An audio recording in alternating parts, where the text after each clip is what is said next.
everyone. Welcome back to But What If I Soar podcast. I am your co-host, Dominique Flint, owner of Free to Be Counseling Services. And I am your other co-host, Deveron Flint, owner of Social MacGyver. Welcome back. Welcome back. We are going to be talking today about Black children and mental health. This is something that is very near and dear to the both of us. We both have children, we both have been children, and we work in the mental health field. And we both, at one point in our careers, worked with adolescent population. And so we've gotten to see some of this firsthand. And so this is probably going to be more of a discussion about like what we think is going on, what we've seen in our careers, and really what we hope the shift is when it comes to how we are navigating mental health, obviously broadly. But when we think about kids and we think about how the world that they are entering into, like the world that we were in the 90s, seems like a lifetime ago, but that world is it's not. What the kids are dealing with now is it's a little bit different. I always say to myself, like, I'm so glad I was not in school during the age of like Twitter and Instagram and TikTok. Like, it is an added layer, into an experience, a formative experience of being a kid. And so we want to make sure that we just kind of, talk about all of that. So talk about what we've seen in our careers, what we think is happening in these particular areas, and what we hope to see in terms of the shift as we become more knowledgeable and more aware of mental health and its impact on children, Black children in particular, and really children of all minorities. Because again, when you come to the United States, whether you were born here or you have migrated here, there is a set of systems that you have to, you become accustomed to, and you have to decide, do I want to keep my own customs and traditions, or do I assimilate? And so, like, how do you navigate that as somebody who is not of the of the Caucasian majority, right? There's going to be a time in this country where we are going to be the rising, we are at this time the rising majority, right? All minorities. And so there is going to be a time where there's going to be a shift, but there's going to be some bumps and bruises along the way. And so we want to start off by talking a little bit about this particular aspect, Black children and mental health. So before we jump into that, we're going to talk a little bit about our highs and our lows for the last few weeks. It's been a while.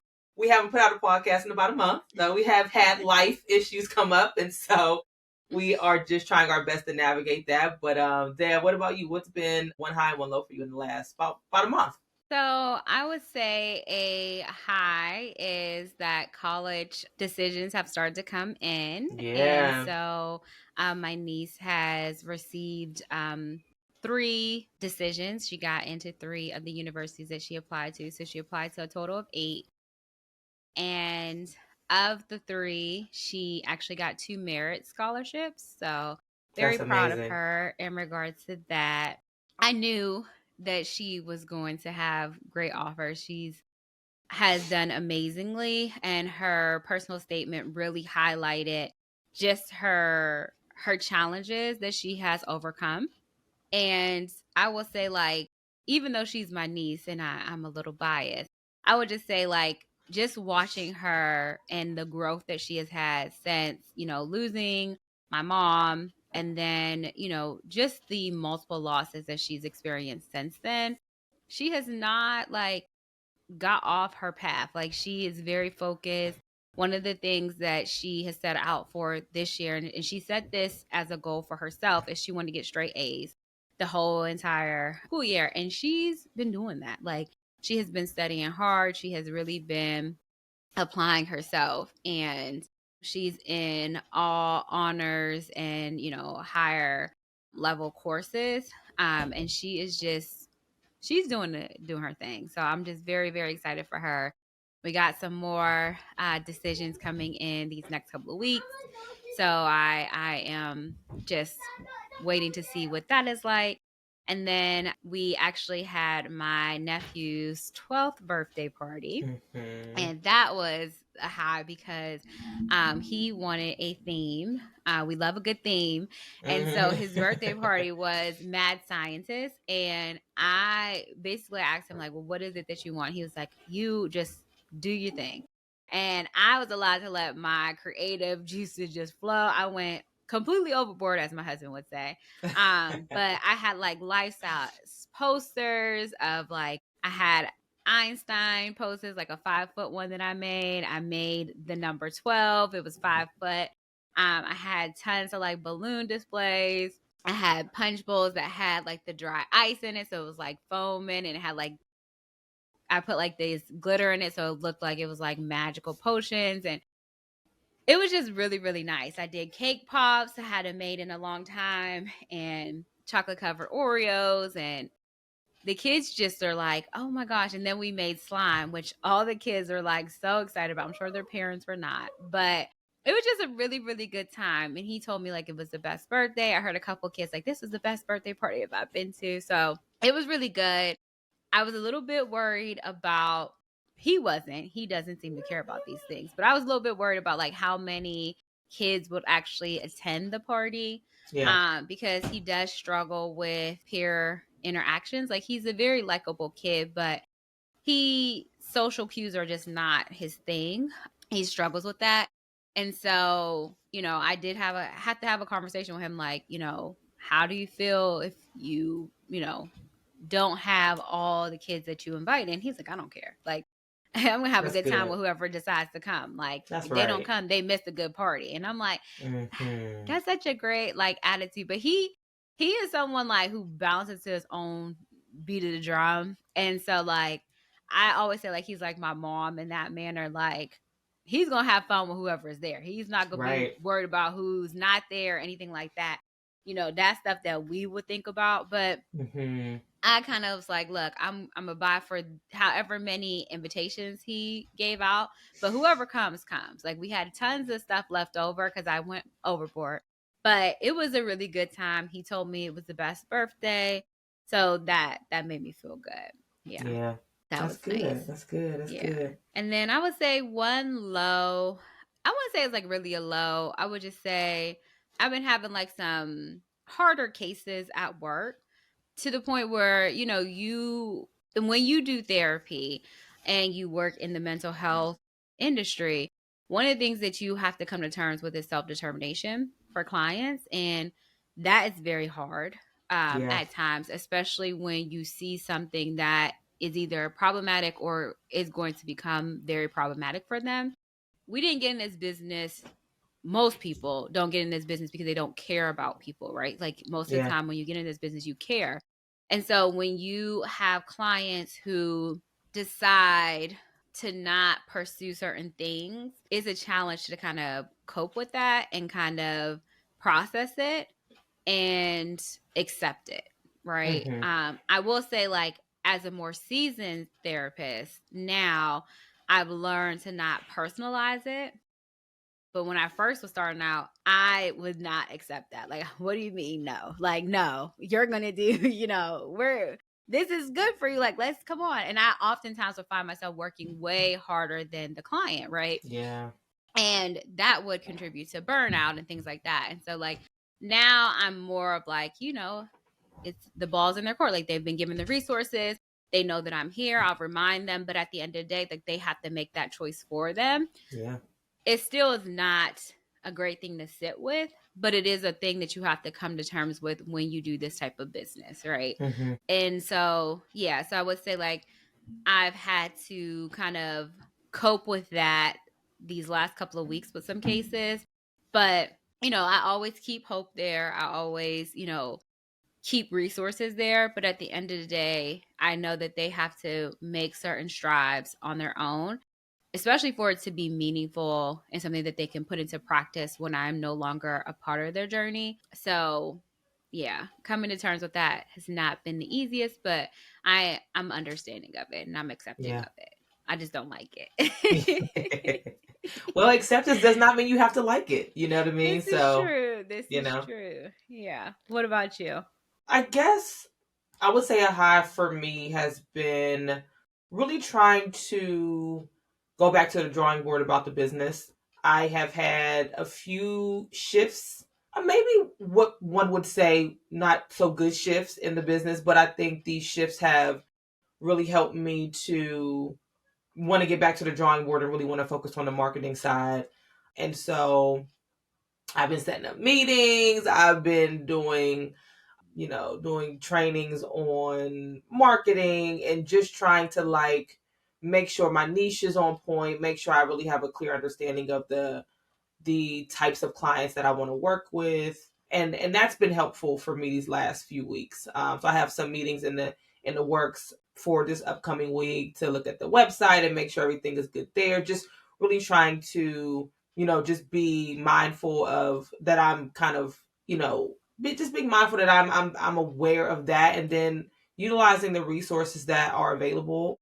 One of my homegirls that I went to, or that I worked with at one of my first jobs out of graduate school, she was telling me about like a business center, a developmental business center for small businesses, and it's free, and it's through like the bar association, and they do all types of support. And I think it's kind of similar to SCORE, because I think you introduced me to SCORE Mhm. about a year ago. It's kind of similar to them. So I set up an account with them. I'm going to meet with them soon. And they offer all types of small business trainings. Some are free, some are not. Some are in Mhm. person, some are virtual. But it's just a way, again, to kind of recommit myself to trying to figure out, this side. Because again, when you want to start a business in this field, when we're in school, they don't teach us the business side. They only teach us about, working for a community mental health agency or Yeah. community drug and alcohol. And they don't teach us and there's absolutely nothing wrong working there. I really attribute my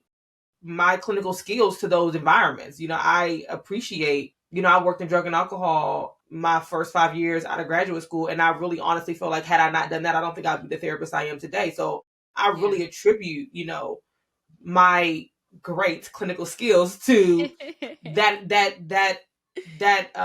environment. You know what I mean? Like, you Mhm. see clients who struggle with drug and alcohol, who have trauma. I ran a DBT program, so you're really getting all of that in one swoop. You know what I mean? So it really keeps you on your toes and really, prepares you for how to navigate, those interactions and those relationships. So I don't judge anybody who wants to, who works there. It's just not a place that I want to stay. And like Yeah. it, our field just doesn't, our K CREP accredited programs don't teach you the business side, which is, I think, a failure, to Yeah. people who see themselves as entrepreneurs in this business, or in this line of work. And so I'd say a high for me has just been really trying to get back to the drawing board, try to figure out what am I missing, and just kind of utilizing the resources around me to help me kind of figure that out. So that's been a high for me.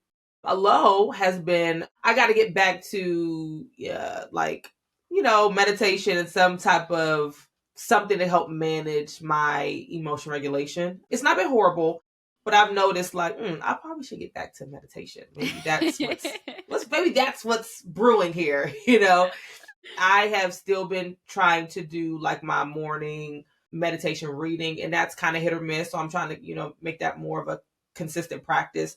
But I think I need to, to do that. And so yeah, so those are some of the things I would say I want to kind of get back to the drawing board there and try to figure out, okay, how do I really commit to, making this more of a consistent practice? Because I feel like when I am, faced with certain situations, when I feel calm and when I feel relaxed and all that, like, it doesn't even phase me. But it's like the Yeah. moments when I'm like, I have so much going on that I'm like, I don't always, it's like in the moment when I'm doing it, I'm like, you should pull yourself out of this Yeah. right now. You know what I mean? Pull yourself out of it. And then I can't, and so it's just a matter of me trying to, or not trying, me just doing what I know is important and vital for, my emotion regulation and my ability to manage distress. Distress is going to happen. I don't need to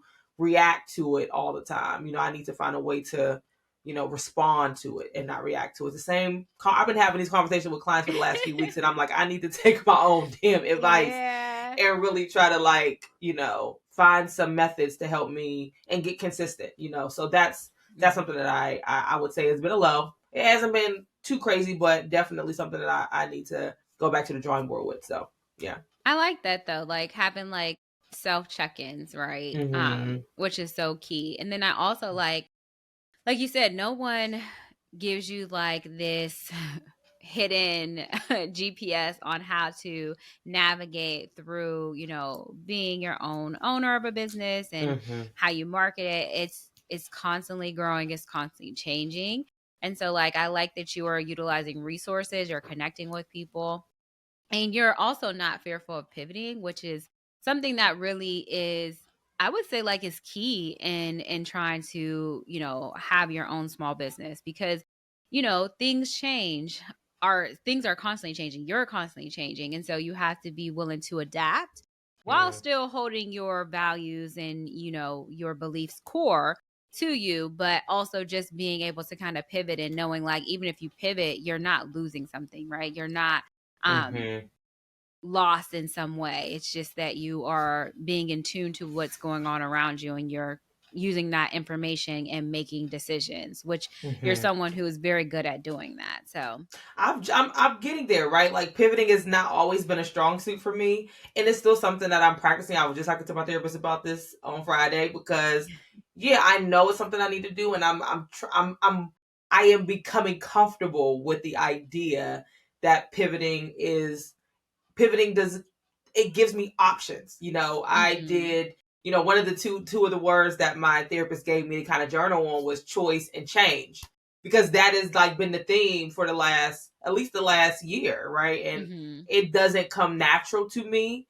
So I'm really trying to not trying, I am becoming comfortable with the idea that change and pivoting to me equals options, right? I don't have to yeah, be stuck in one way of thinking and one way of being. I can give myself options by pivoting, by adjusting, but it is, I am most comfortable with consistency and routine and like structure, things that I can like, account for. And it's like, life's not like that, but I have yeah, limited myself in so many ways because that is the way I have felt most comfortable. But like you don't grow there, and so exactly. I do believe I have grown in lots of ways, but this is the area that I've like I think I've been stifled in some ways. So I am getting comfortable with pivoting and getting comfortable with adjusting, and it doesn't always feel good, but it is what I think is necessary for my growth. And not just in the business realm, but like as a wife and as a mom and as I am continuing to like learn about me and learn about who I am, that is also something that I think will be helpful. So I think I am getting there for sure. Yeah. Yeah. Well, I Yeah. like that, and I can't wait to continue to be a part of your journey and Yeah. see where it goes. Yeah. Yeah. So we are going to jump in to discussing what we mentioned in the beginning, which is Black children and mental health. Again, it's a very dear, a very dear topic for the both of us. We both have children. We've worked with kids, and we've worked in the mental health and drug and alcohol space with adolescents. So we have a bit of some insight that kind of gives us, a nuanced perspective of how these challenges have entered into this space. And so the first question that I'm going to pose, or that I, kind of think that we should talk about, is, kind of getting to the root, right? So, how have historical and societal factors shaped the narrative around mental health within the Black community, particularly in the context of children? What do you think? So I will say, and I'm going to speak from someone who is African American, but also Hispanic. And so Mm-hmm. I'll speak to both of those different cultures. So in our household, especially the Hispanic household, a lot of it was religious based. And Ah, so okay. it was that you basically would pray for things, and God would act, right? And then in both of the African American side and the Hispanic side of my family, it was kind of like, I don't want to say don't ask, don't tell, but it was like what happened in your household is in your household.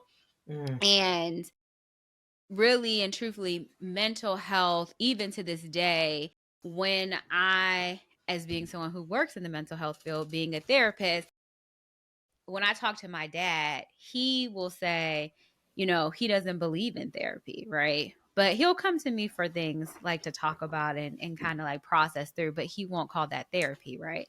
And I tell him Mm-hmm. all the time, like, I can't do therapy with you because you're my father. Like, you need to be your Right. therapist. And he refuses it. But in his family, he has, there's a lot of trauma throughout generations. And for him, something that was always kind of embedded in his family was religion, praying things away and things like that, but also minimizing experiences, and respect was a big thing, right? You couldn't really tell your parents how something made you feel because you were being disrespectful to them and you were challenging them. And so that also sets a tone in how you as a child grow up in that, and kind of like thinking that your voice doesn't matter as much, that Mm-hmm. you're, when something is impacting you, you don't have a say because you don't want to Mm-hmm. be disrespectful, you don't want to be dismissed, or you don't want to be punished. Let's be honest. Like, sometimes if you as a child goes to a parent, you could be reprimanded for being disrespectful, for talking back, for challenging them. What is And perceived as so disrespect? exactly, Mm-hmm. exactly. Because, one of the things that my mom used to say all the time when I would ask her a question is, because I said so. Because Mm-hmm. I said so. And if I would inquire more or kind of give any type of like, I don't want to say feedback, because it was more of like having to want to have a discussion.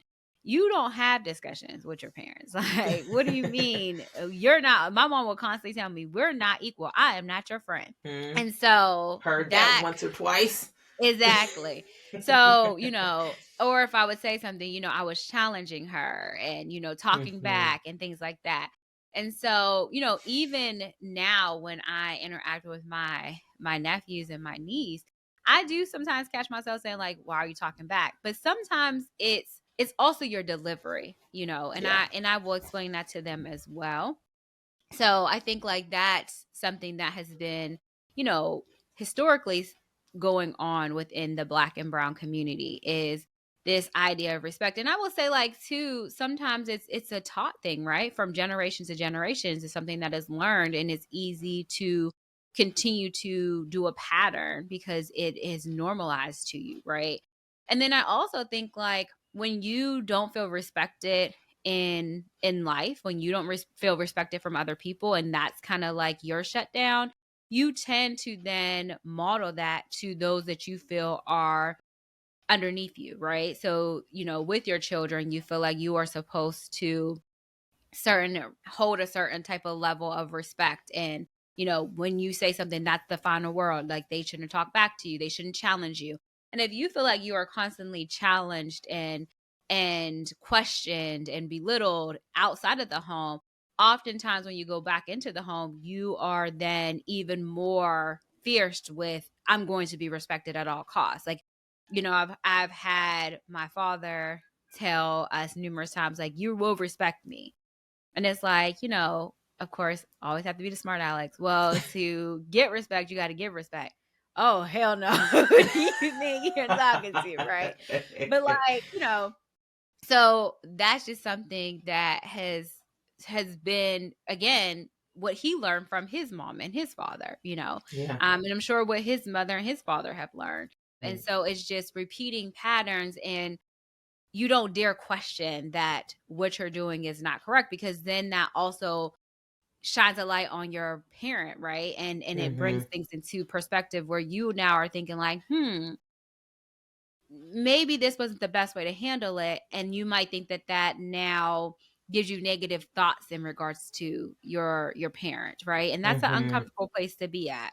um and so I would say like it's definitely generational issues that have kind of just like molded into different things over years. And again, when you are feeling like you're constantly disrespected, you don't have a voice, oftentimes the people who get the outcome of that are the people's closest to you, right? The people who Mm-hmm. are loving you and showing you love and unconditional love, they tend are the ones that you lash out the most because they're there, right? Mm-hmm. You have some type of control and some type of power that you can display in a world that has not been the best to you. Yeah. Yeah. What about you? To add on to that, I think, when you think about particularly the African American community and different aspects of their existence in the United States, I think that also kind of plays a role too. I mean, you go back to slavery where kids were ripped from their parents, right? Mm-hmm. What kind of impact that can have, you think about like my grandmother's generation, what they consider the silent generation, right? Where they just went along to get along and they were really trying to keep their head down and their nose clean to stay alive, essentially, Mm-hmm. and some of the experiences that like my grandmother was a sharecropper. She had to quit school in third grade and was a sharecropper for her family, right? With her Mm-hmm. other siblings, so imagine at 9 years old, you know not that, I mean, my assumption is that like most kids around her were doing what she was doing, but what she was doing, we would never let kids do that now. You know what I mean? Yeah. And let me not act as though there are not kids in other countries who are doing, who are engaging in labor that is exploitative, right? So it's not like that has gone away, but back in Mm-hmm. in her, in her generation, it was just what you had to do, Then Yeah. those same individuals in that silent generation, they migrate to, the Midwest and the North, and they think that they're escaping the South to get away from racism and, an apartheid system, and they come to the Mm-hmm. North and they go through what people consider even much worse experiences of racism, right? And Yeah. so, and then they have kids, right? And then that's my mom's generation, Mm-hmm. and my grandmother's just trying to survive. And so does she have the time and the space to care for her children's mental health when she hasn't even got to deal with her own mental health when she was a kid, right? So I think that historically speaking as well, that is some of what children have had to deal with, is parents who have been attempting to just survive a Yeah. racist and a racist system that has impacted them through many facets of just merely existing, right? And so I think, and I think some of what parents do in those situations, they just, like you said, they just are doing what was done to them. And so Yeah. and you'll hear a lot of, especially people in my mom's generation, you'll hear them say like, well, nobody asked about my feelings and I turned out okay. And I'm always like, are you sure you're okay? Because I'm not sure Did you that do a you're survey? okay. Yeah, because the survey says you ain't okay. No. Like, you know what I mean? And again, much of that was trauma, right? They are Mm-hmm. managing their, and probably what I would probably consider complex trauma, right? You are constantly in a system where you don't know if you're going to survive. You don't know if you look at a white person the wrong way, if you're going to get lynched. Like that level of trauma has to be, I mean, my mom remembers like race riots when she was in school. I mean, that was, I don't know, 2 generations ago. Yeah. Not even, you know what I mean? So I think we often just don't understand. And then she goes home, and I don't know what my grandmother said to her, but in my mind, my assumption is that she's probably like, well, that ain't no worse than what I went through in Tennessee. You know what I mean? So like, again, Yeah. no support, no validation, but just keep it pushing. Like, you didn't get killed. You know what I mean? Like, nothing happened to you. Yeah. And I think what we struggle with when it comes to mental health is that we think it's supposed to look a certain way. So like, if you are not like, what we considered at one time like severe mental illness, like someone who was diagnosed with schizophrenia, or somebody who's diagnosed bipolar, or somebody who has a diagnosis of like schizoaffective, some kind of thought disorder where you see somebody talking to themselves. If you are not exhibiting those very, what we would consider extreme symptoms, Mm-hmm. then you're fine. You know what I mean? And so I think that we because we think that it was supposed to look a certain way, we may have overlooked. So those kids may have been overlooked in terms of they might have been going through some severe issues, maybe not a clinical diagnosis of depression and anxiety, but maybe they are exhibiting symptoms that require support, that's require treatment, and so, but because it didn't look a certain way, then maybe those parents or other adults in their life just kind of overlooked what they were going through and maybe said, oh, they're just dramatic, or so continued invalidation of this kid's experience. And so to me, it's more of a nuanced thing. Like, I don't think that those parents of that time and of that generation attempted to invalidate their kids, but I think that they were invalidated in lots of ways, Yeah. either through their own parents, through a system that did not see them, through systems that still don't see them, and don't see their kids or their grandkids. And so, and then you're battling this like respectability politics, just kind of show up and do what you think you need to do, dress right, look right, talk right, as a way of garnering respect from white people. You know what I mean? And it didn't work. These things did not work, but it was all an attempt to survive, and so when you are trying to do that, when you're trying to merely survive, I think you can inadvertently neglect your kids, and we've neglected for generations. We've just neglected Black children when it comes to that. And I don't think it's been intentional, but I think it is what has happened. And I'm hoping, I am grateful, I am optimistic that I think we are getting into a space where these kids is telling you what the fuck is wrong with them, and they don't care what you got to say about it. Like, Exactly. they're not going to let you invalidate them. They're going to tell you you're gaslighting me. They're going to tell you I'm anxious. They're going to tell you like I need a mental health day. Like, they don't, and that's something that I think I am grateful for. And I'm also grateful for that not only are kids just more vocal, but I think parents in our generation are more committed to, and not to say that parents of other generations were not. I don't think that, but I think that we are in a generation where we're ready. We're ready to like acknowledge our kids' mental health and their feelings and their experiences, and not write them off as anything other than what they are. And so I am hopeful for that. Yeah. Yeah. And I will say the other thing, two parts of this would be, I think also when you have to acknowledge that something is going on with your kid, you oftentimes feel like you are the person who needs to fix it. And I think connecting them to outside resources, a lot of parents oftentimes struggle with that because they feel like that gives up their control. Yeah. And we could talk about historically how inviting different organizations into your home was problematic, right? Yeah. And how that oftentimes could lead to people's kids being removed, things being said that no one really did their due diligence or did an investigation. They just automatically reacted. And Mhm. so that also caused a lot of fear as well. And I also Mhm. think like it takes a lot to say, you know what? I'm here for my kid. I love my kid unconditionally. And it's nothing, it doesn't say anything about me as a parent, because I think like sometimes when you have to speak up and ask for outside help, you think that that is reflective of who you are as a Yeah. parent and your limitations. And no, it isn't. But I think that that's easier said than done, right? It's easier to say like it Mhm. doesn't have anything to do on your parenting. But for some people, who they are as a parent is really their identity. And so, like, what do you mean I'm not able to help them through this? What do you mean I have to ask someone on the outside to help?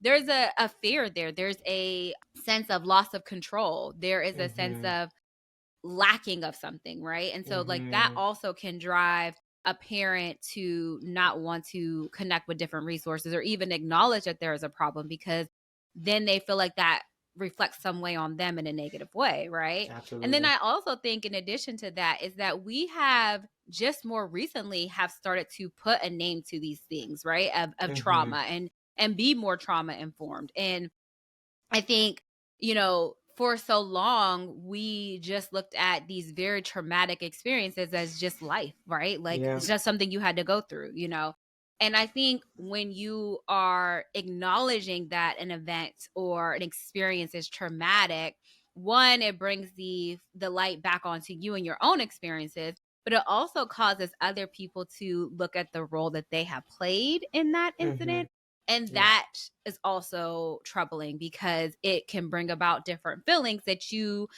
either aren't equipped to deal with or you don't have the tools to deal with, right? And so again, with the unknowns, you shy away from that. And I think, one of the biggest things that came out in the more recent years is the ACE scores, right? And Case of studies. Yeah. yeah, and just like how crazy that these ACE scores, like when they were actually doing this study, and the study actually started on adults first, and Mm-hmm. seeing their ACEs scores and being very high, and actually then seeing how that can contribute to physical health, right? And how Yeah. much trauma can, these emotional and horrific experiences can literally have impacts on your health, like your life expectancy, so Mm-hmm. many things. And I think like before we really didn't paid so much attention to that. And Yeah. now we have a name to it and we know, Mm-hmm. now we have all these different interventions and things like that. But I also think that there is a lack of access, right, to some of these resources. Like Yeah. EMDR is great It's in expensive handling though. trauma. Um, but you have to be able to commit to a certain amount of sessions, right? Yeah. And let's be honest, a lot as a clinician, we know how much you have to invest to become an expert and be well versed in EMDR. And hopefully most people who are doing EMDR are well versed. They are an expert in that field because you are really unpacking so much with someone, right? And you really need to be well versed in it to help someone get through that processing. But it's very expensive to do that training, right? And so when you are doing that training or you're implementing this technique with your clients, most clinicians have a contract with their clients that they are going to meet with them for a certain amount of sessions. And generally, the sessions, from what I've experienced, have been at least a minimum of 8 sessions, an 8 session Mm-hmm. model. Not all clinicians accept all insurances. Mm-hmm. Oftentimes there's a copay associated with it. And again, it can be very harmful to begin that process and then you miss sessions because you're not able to pay for it and things like that.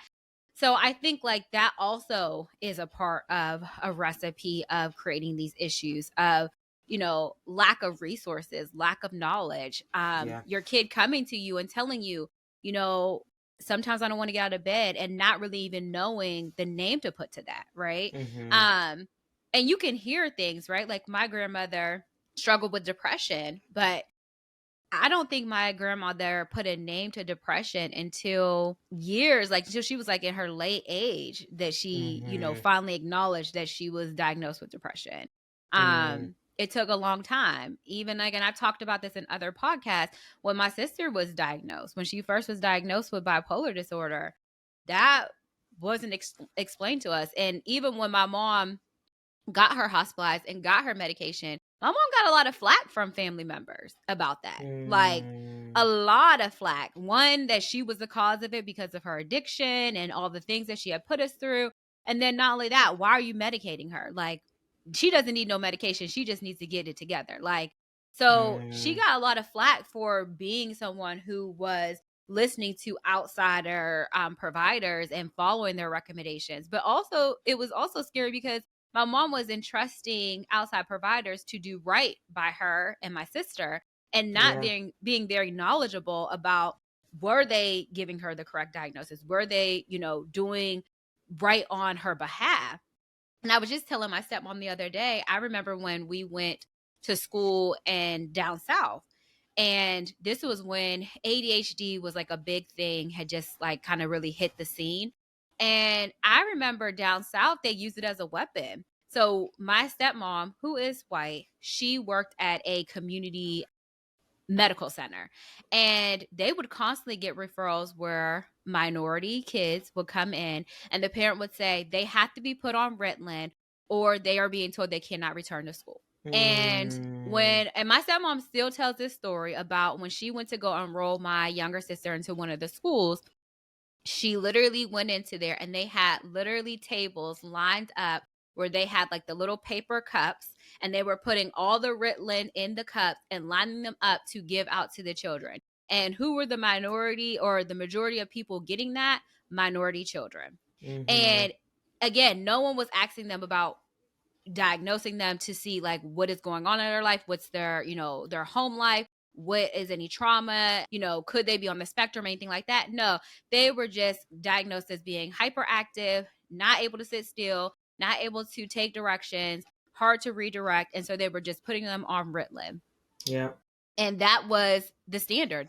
And doctors were Mm-hmm. writing prescriptions for Ritalin like it was like Oprah, you get a car, you get a car, you get a car. And so Mm-hmm. like again, you have parents who are working and they now have a kid who's out of school, who's not able to return to school until, and they're not saying until they get diagnosed. They're saying until they are prescribed medication. You Mm. have teachers and principals telling parents that they are not allowed to bring their child back to their school until they are medicated. Mm. And Mm. this was acceptable. And a lot of parents will talk to you about their experience of Yeah. how normalized that was, and how, again, not having all the information, going to these providers and thinking like, okay, they're the expert in their field, they wouldn't do anything that's harmful, right? Hopefully. But also, I Mm-hmm. have to get back to work. I can't stay at home with this kid. Yeah. I Right. got bills And to then if pay. you do, exactly. And then if you leave your kid at home, now you facing getting caught up for that, because now you done left the child at home without any parental guidance. So now you have to be fearful of that. Right. So just a very fear driven. I Yeah. think like when you talk about, minority children and mental health, I think you have to highlight the fear. I think you have to Yeah. highlight how big a role fear plays on it, because it definitely Mm-hmm. does from different aspects, Mm-hmm. personalized fear, but also outsiders and the Fear of the fear that can system. driven. Yeah.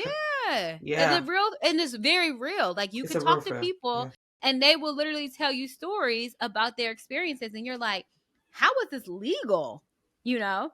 And I'm sure there's probably numerous studies and investigations done of the kickbacks that people were Oh. getting, Oh for yeah. Ritalin and things like that. But yeah, just like how you have teachers telling you you have to be medicated. And the crazy thing Mm-hmm. is, years later, my mom actually had a similar situation. And I was like, oh no, we're not playing those games. Like, get me Mm-mm. on the phone with somebody. And sure enough, she got me on the phone. And I was like, so what we're going to do is we will get him evaluated. You cannot dictate care. You are not a licensed professional. You do not have a mental health background, and we can get him assessed. That's something that we will do, and you can require that, but you cannot dictate that he be on medication because you don't know what his diagnosis is at Mm-hmm. all. And not Yeah. only will we get him assessed, we'll get a second opinion, because we're going to go with someone Mm-hmm. that we recommend, not something that you recommend, who's already told what you think the diagnosis is, and they're going to write that on a piece of paper and label him. No, we're going to get him Mm-hmm. assessed by a couple different people. Yeah. Yeah. But see, But that's again, also the issue, though. The issue is that these institutions, like school, which we'll get into school because we want to talk a little bit about the education system. You get these institutions where it's so punitive. It's so yeah, punitive. It's so carceral driven. It's like punishment, instead of yep, really trying to holistically see what a kid is going through, right? A lot, what we've also known is that a lot of kids, you may have mentioned this, but just to make sure if you didn't, a lot of kids are misdiagnosed, right? So they are diagnosed with ADHD, and a lot of Black children, especially Black boys, are misdiagnosed with ADHD when what they're because the thing about diagnosing is that it is based on like a diagnostic criteria, right? So essentially there are signs and mm-hmm, symptoms that you have to, when you're assessing someone, you're asking them questions to try to get a timeline of how these signs and symptoms kind of coincide with this person's behavior. But some of these diagnoses exactly, have very similar symptoms. So you may see someone who's throwing a chair and you may see that as like an impulsive behavior, but it could be a trauma response, right? They could be responding to exactly. something that has traumatized or triggered them. So a lot of times these kids are being diagnosed with the wrong diagnosis, because while the diagnosis, look, I don't want to say that the diagnosis is not important, because it is important. However, this institution, like mental health, is being driven by insurance. So insurance Mm-hmm. companies care about diagnosing. They care about that.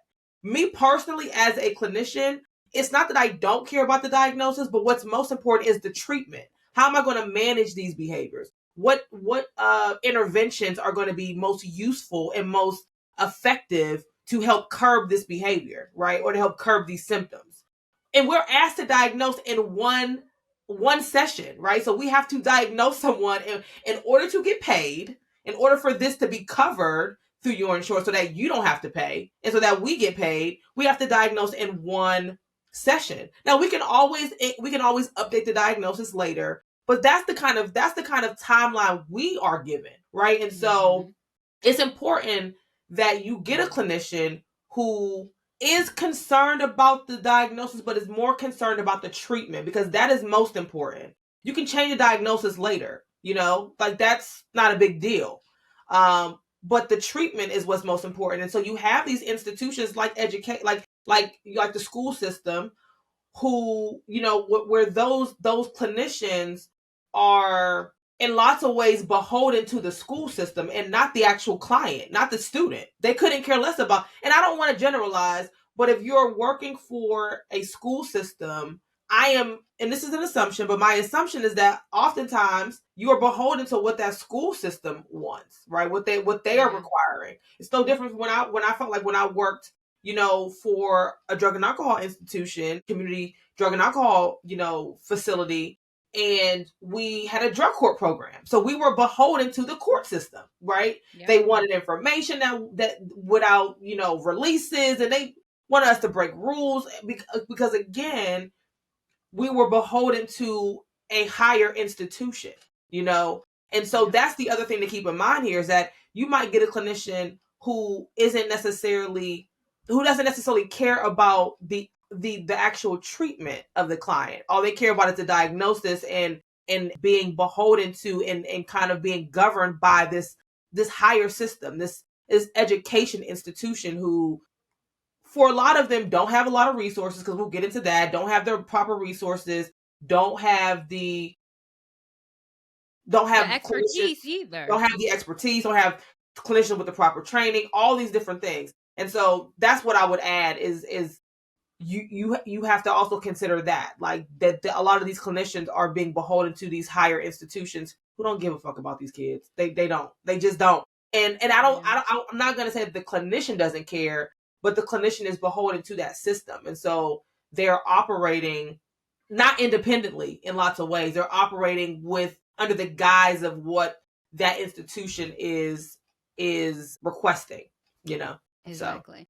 And to yeah. be fair, like I do understand for a lot of teachers, it is hard when you have a large amount of individuals in your class load. You do not have a teacher's aide in your class, and you have a lot of kids who are dealing with multiple things, right? And it is appearing in your class and it's disruptive. I definitely get that. And I am empathetic to that. However, I also need for there to be some type of understanding of how you address these things and not just group everyone into one thing or make Yeah. it where you now have literally like zombies sitting in your class because it's Mhm. easier for you to do your job, right? Because Absolutely. as a clinician, I am held to a certain standard of would it be great if I just had to deal with all of my clientels only having to deal with. I used to joke when I was in graduate school, like, type of clients I want is some older person coming in like my cat won't talk to me or my cat doesn't like me. You like that would be so easy, right? Like I would love my clients to all have those type of issues or something very like easy to deal with. But that's not the case. And I think Right. like you also have to understand that in your profession, while you should never be abused and you should never have safety concerns, to just think that everything is going to be rays and sunshine is also setting you up for failure as well. Mhm. And understanding that you are dealing with humans, tiny humans, but you're dealing with humans and your interactions with them also sets a tone. It Mhm. also creates a way for them to understand how to interact with others, what to expect from others when you are not feeling your best, right? Yeah. Kids will be in school and they'll be having behavior issues. And the first thing I ask is, did you ask them if they ate? Are they Mhm. hungry? Have you checked in with them and say, what's going on with you? What's wrong? Just asking some simple questions Sometimes it's as simple as I didn't eat today, I'm Yeah. hungry, or I'm getting made fun of because my clothes aren't clean, because I don't have the latest sneakers. It's hard to kind of focus at school because I'm worried about when I come home, the lights aren't on. I'm worried that Mhm. my mom is being abused. I'm worried that my dad is about to lose his job and we're going to lose our house. You know, Yep. Homelessness is affecting kids at a alarming rate right now. Yep. There's just so many different things that, again, like you said, as a clinician, we are told to diagnose someone in one session. And let's be real, some people are not even using a full hour session to diagnose someone. They are going Hmm. with some, very basic information, and they're not really listening into the storytelling of the caregiver or even the kid. They are Yeah. just going off of what the history is. And, even when I Mhm. go to appointments with my nephew, I make sure that I'm paying attention to nonverbal cues. Like, are you really listening to me? What are you writing down? Let's go over this. Like, do you have questions about what I just said? Because I think that you should be asking more probing questions, because that can go either way. I met with a provider one day. He literally tried to assess my nephew in 10 minutes and tell me what's going on. And I'm like, no, 10 no, no, minutes. no. And then I'm like explaining to him. He's like, so what does anxiety look like?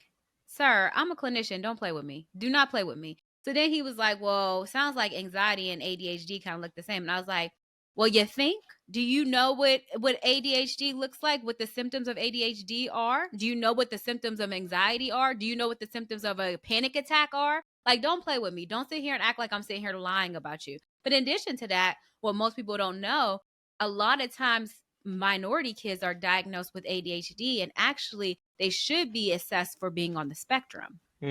That's a Mm. misdiagnosis that happens all the Yeah. time. And the thing about Mhm. it is that a lot of people don't understand is, with being diagnosed with being on the spectrum, it's a multitude of testing, and it doesn't just happen in one sitting. So it's a multitude of testing that has to take place. And oftentimes it's easier to get them a diagnosis of ADHD than it is to actually do multiple testing and try to get down to the root of the issue. And maybe they're actually on the spectrum. And then not only that, people have an idea of what being on the spectrum is, not realizing that it's a large range. And so Yeah. you can be highly functioning, you can be highly intelligent, but maybe you don't have great interpersonal skills, right? And social cues and Mhm. things like that. That is something that, again, ADHD, those diagnoses, those symptoms are very similar to each other. The same thing with anxiety. When I'm in an anxious state, I'm not trying to have a conversation with you. I'm not able to focus. I am not able to have clarity in my thoughts because I'm anxious. Mhm. That's what's on my mind. I'm in fight or flight mode. If you're not a part of the survival aspect of my thoughts right now, I don't have time for you. Right. I have like tunnel vision, and I don't Yeah. think that people really see that. But also, for Black and brown kids, they automatically jump to the most negative diagnosis or the most negative issue of, oh, they're just disrespectful, or they don't want to listen, or they are struggling with this, they don't want to, they just don't care about school. And it's like, no, it could be so much more, so much Mhm. more. Yeah. When I was growing up, I think there was a couple of teachers who knew something was wrong. Like, we lived in a small town, they knew about my mom's history, but I can count on my hands how many teachers actually pulled me inside and said, like, what's going on with you? Like, Mhm. instead it was, you got a bad attitude, you don't want to, why didn't you do your homework? Well, I couldn't do my homework because I was worried that my mom wasn't coming home, or my mom Right. has been gone for a week and me and my sisters are trying to do everything perfectly so no one in our other family knows what's going on and can come and get us again. We don't want our mom Mhm. to get in trouble. So we trying to keep up, the whole appearance, even though we don't know when my mom is coming home, if we're gonna have something to eat. We heating the house up with the damn oven.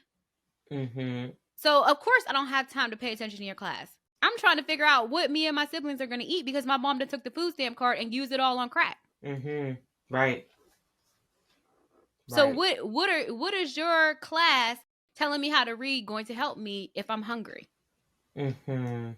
It's those And basic I don't needs, think that, you know? yeah, it's the basic needs. And then the first thing that a lot of, when I would say something, they would bring in CYS. Again, an to come and interview institution. me. Yeah. And I already knew what that was about, so you wasn't getting nothing from me in them interviews. Nope, So no what? concern. So I can.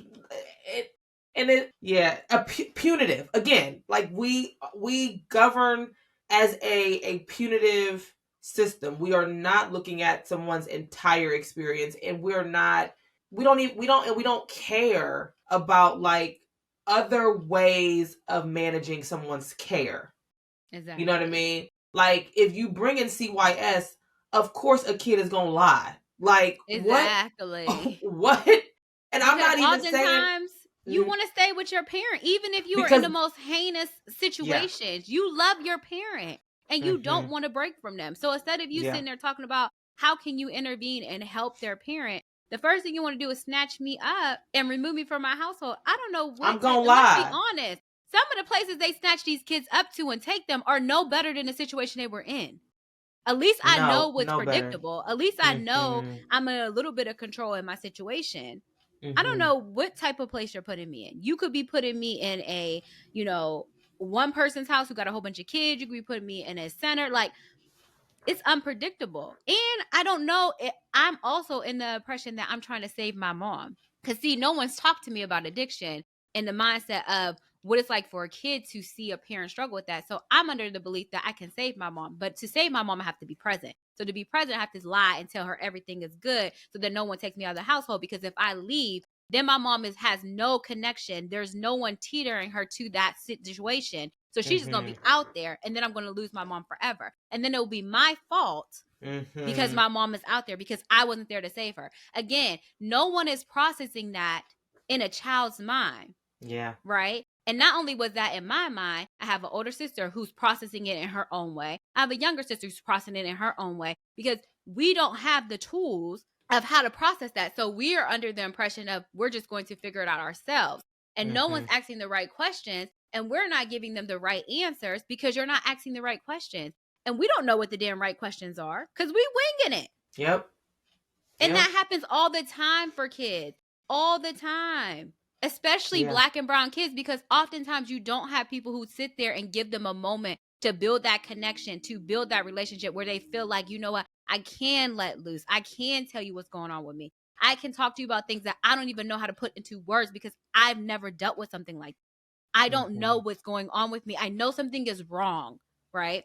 I know Yeah. deep down something is not right, but I don't know how to put into words. I don't want to look like I'm crazy. I don't want to feel invalidated.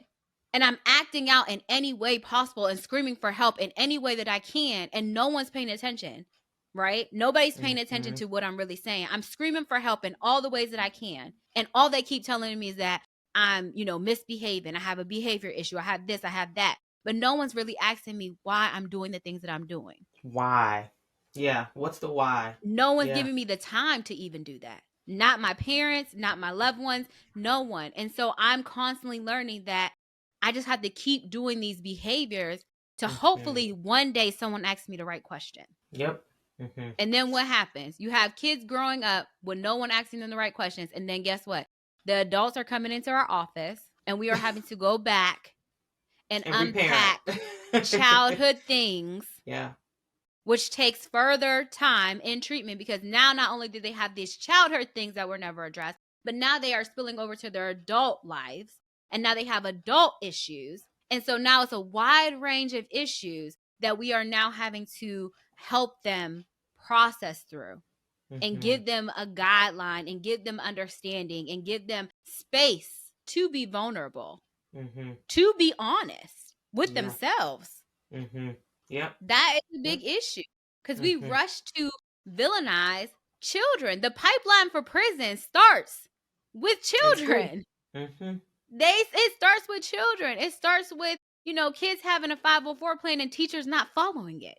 Mm-hmm. It starts with, that this kid is reactive and that they have trauma and that they're in their 504 plan. They're supposed to be able to walk away from a situation when they're feeling overstimulated. So why are you following them? And then you Mm-hmm. follow them and they lash out and now you're pressing charges. And now you know that in some states, if you get in trouble in school, it follows you into the community. The same way if you get in trouble in the community, it follows you into school. So now they're Mm-hmm. on probation.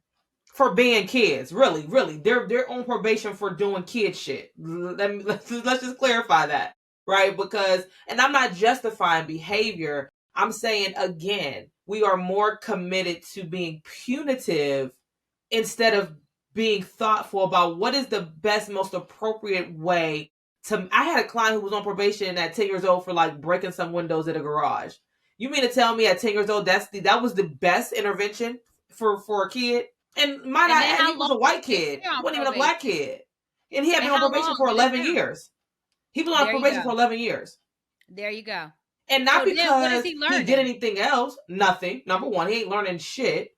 What he's learning is that what he is learning is that these systems don't care about me. That's all he's learning. And might I add, he was a white kid, right? So I'm not even, this is, sometimes it's about race, but sometimes it's also about class, Yep. right? And so he was a poor white kid who that system was more invested in being punitive to some developmentally appropriate behaviors. I'm not justifying breaking somebody's windows in a garage. What I'm saying is probation is y'all best solution to this shit. And then y'all mad because, people don't have great expectations to a system like policing and probation and parole. Like, this is why they don't. Because not only are you this is your best way of managing these impulsive behaviors. Most kids are impulsive. Most kids do things like this, right? Mm-hmm. This is your best way of managing that. There hasn't been enough information that suggests that putting somebody on probation or involving them in the criminal legal system isn't a deterrent, because we have 2.1 million people in jail right now, in prisons right now. I don't know what that was. Exactly. But just You're saying, like, like, this is yes, not. talk that mess. But it's like it's a punitive system that does not work. It has not worked. You know what I mean? And so, Yeah. yeah. So Oh, here but are it some. worked with the Oh, it money. works the way it works the way in which it was designed to work. But Exactly. when we say that it's not working, what we mean is y'all are really not trying to rehabilitate these people. You're really not No. trying to do that, because if you were trying to do that, what you would actually do is you would invest in their communities. You would give them better schools. You would provide better opportunities. You would provide their schools with more resources. When we say schools are good or bad, what we really mean is some schools have no resources and some And schools some have do. great resources, right? That's what we mean Yeah. when we say schools are good or bad, right? Like, if you really wanted to fix these issues, you would be more willing and more interested in investing in things like mental health. You'd be more interested in investing in things like I said, resources, access to capital, access to things that what we know is that communities that are safe are not safe because of things like police. They're safe because they have more resources. They have better resources. We know Exactly. this. We have information that suggests. Look, if police make communities more safe, New York City has the biggest police department. Over 36,000 police. If police made communities safer, New York would be safe. New York City would be safe. It's not about police. Exactly. It's not. It has nothing to do with police. You know what's happening. You No. know what's happening in New York right now. Their homeless population is skyrocketing. Renting and buying a home is astronomical. They have a crazy education system in the city of in New York City when it comes to like lottery systems and what kids go where. That is the problem there, right? And so again, when we're looking at you know, black children, this is what they're facing, right? They're facing communities that don't have much.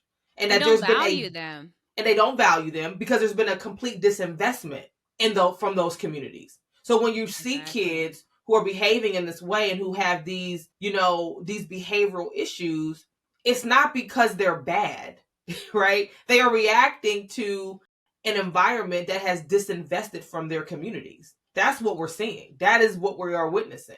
And Exactly. so just to, we looked up some statistics around black children and mental health. We just wanted to kind of give a little bit of a synopsis of like what statistics were out there. So these statistics came from like the CDC, the U.S. Surgeon General's advisory on protecting youth and mental health. And so we just wanted to kind of make sure you all had some of that. So Black children under the age of 13 are almost twice as likely to die by suicide than their white peers.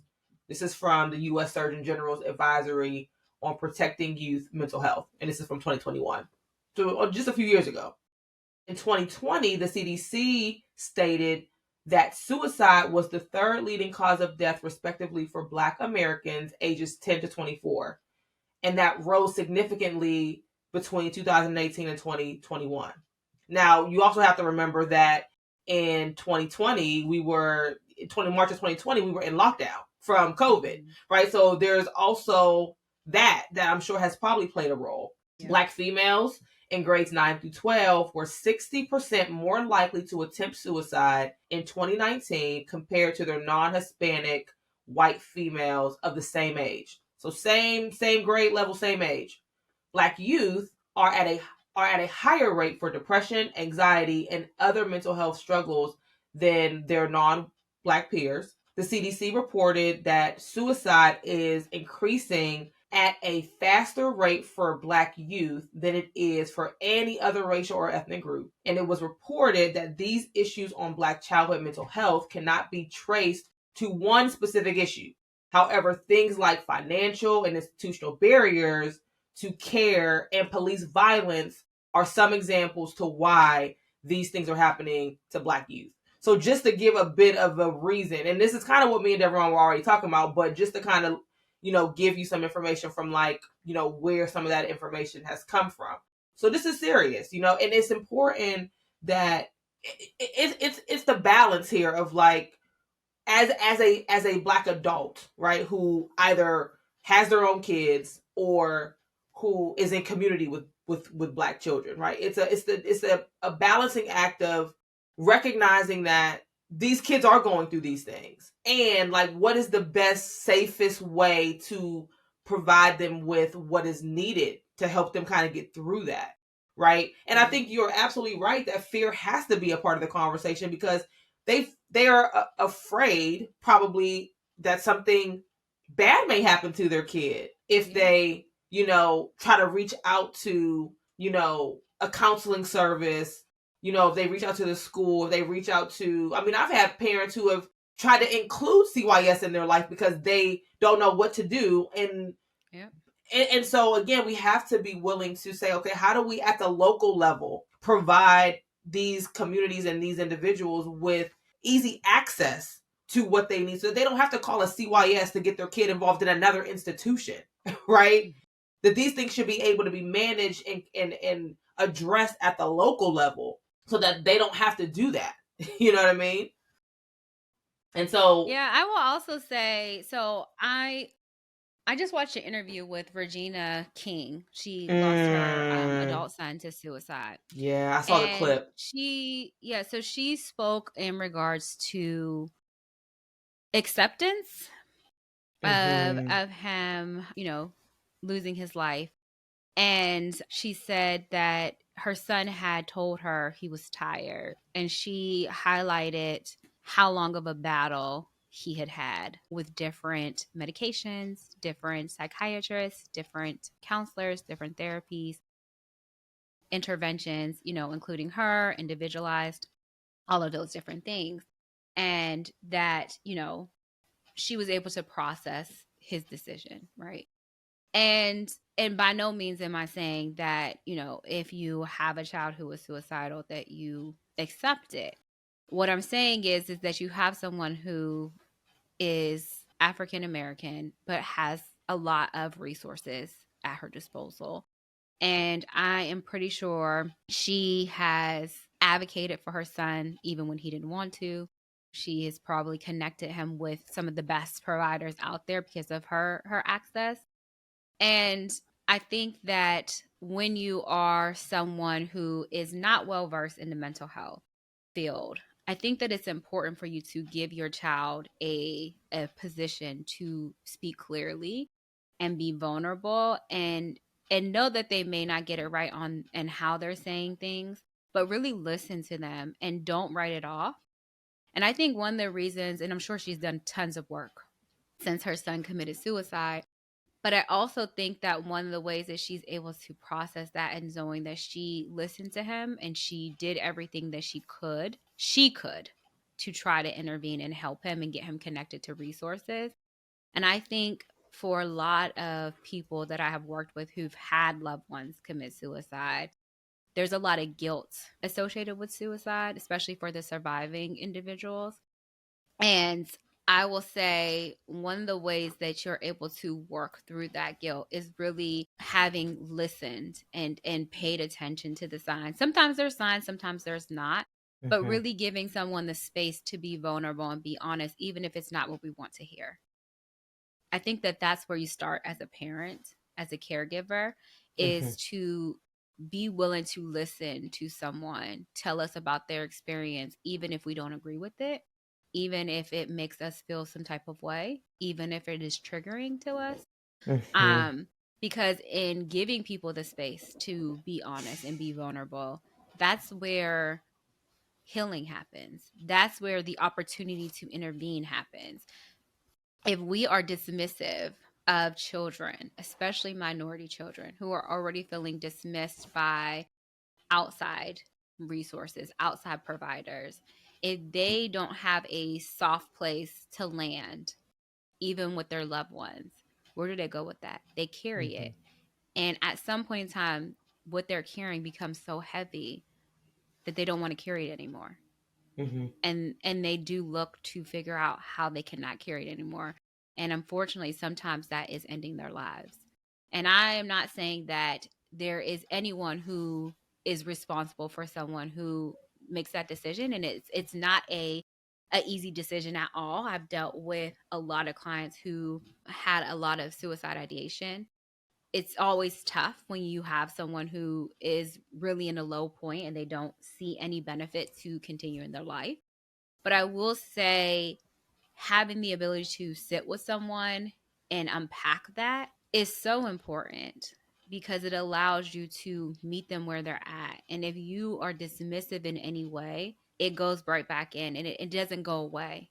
And I think like that's the point that we want to drive home for this episode, and definitely will be a second episode because this is a heavy topic, is that you really want to give these kids a safe place to be vulnerable and be honest, and believe your kids when they tell you something is wrong, even if they don't have the words, because oftentimes you don't, as a kid you don't know what exactly it is that's going on with you, right? It's a very complex thing. Even as adults we go through things and we don't know how to put it into words, right? Yeah. We tend to act out in some type of manner, right?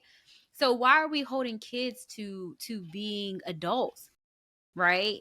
And to know how to handle things when we as adults still struggle, Mm-hmm. and to dismiss them and to minimize their experience, it further puts them in a place of carrying something so heavy that it's going to come out at some point in time. And I always tell clients that if you don't deal with what is going on with you, it doesn't go away. Your body will try to do its best to help you and try to push it down, but it's just like a pressure cooker. At some point in time, you either open up that release or that top is going to blow off, and it's going to blow Yep. off and all those things are going to come out and spill out, and you have no control when that happens. Right. And Mm-hmm. I think like that's the most important thing when you talk about minority children and their mental health, is giving them a safe spot to have an honest conversation, not judging them, and being willing to sit with it. And if you are having a hard time, get you your own personal counselor, get you your own personal therapist. And I definitely understand for minorities there's a distrust in the mental health field, and rightfully so. Rightfully so. There is a lack of minority clinicians. It's something that, you know there's active people who are trying to change that. There's a lot of big push for more minorities to go into the mental health field, whether it be into therapy or even psychiatry. There's a definitely big push. I will say finances play a huge part, and clinicians being able to access resources that they need in order to have the licensures and certifications that they need. I definitely think that that's a place that those in higher up positions can invest more into to help, Mm-hmm. help grow that, help give better access. to clinicians who look like certain populations to have that understanding. But I also think just being willing to listen is the first step. Listen, do your own research, kind of learn. And if you know that you're not well equipped, there's nothing wrong with talking to someone. Like, you also are helping to minimize that shame that your kiddo might be feeling, that you are also feeling. How you handle what they tell you is also going to be how that kid learns to model. Yeah. When things are not right, when they're uncomfortable, how you model it as an adult helps them. I have to practice that all the time with my nephew, getting these, talking to these different providers at these different appointments. How I advocate for him teaches him how to advocate for himself, Mm-hmm. right? And I'm someone who is well versed in the mental health field. I know the things to say. I know how to advocate for him because I do this for a living.